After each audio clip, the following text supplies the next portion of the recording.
Now to news from the courts. Police charged 2 more men today in connection with the Bahamas Power and Light fraud investigation. Janina Ferguson was in court as the charges were read for a missing $1.65 million. Bahamas Power and Light employee 31-year-old James Dean in the blue suit and black shirt, along with attorney Shay Campbell Chase, pictured in the light gray suit, were shackled at the hands and feet as they entered the Nassau Street Court Thursday afternoon to appear before Chief Magistrate Joyanne Ferguson Pratt. The pair face multiple counts of fraud and conspiracy to commit fraud.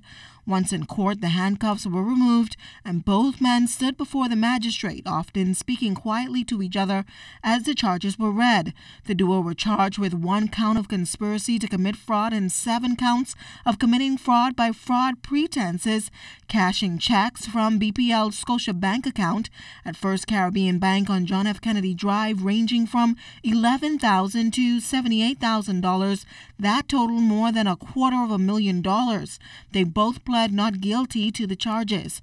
Now that ended the charges for Chase, but Dean faced an additional 45 charges, including fraud, conspiracy to commit fraud, and falsifying documents. The lengthy charges forced the magistrate to stop on 2 occasions, allowing Dean to rest his feet. He was also accused of cashing checks ranging from $18,000 to $80,000 from the Scotia bank account of Bahamas Power and Light at CIBC Bank and RBC Bank on John F. Kennedy Drive.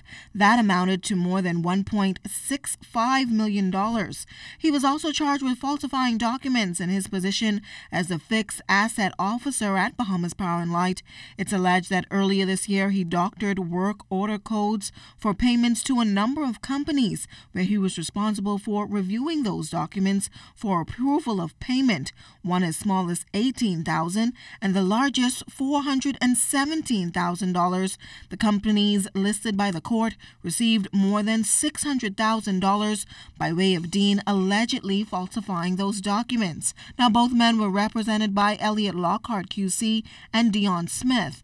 The matter was transferred to the Magistrate Court Number 8, and the men will return to court with others who were earlier charged in connection with the B.P.L fraud investigation on March 26th and 27th of next year. Janina Ferguson, ZNS Network News.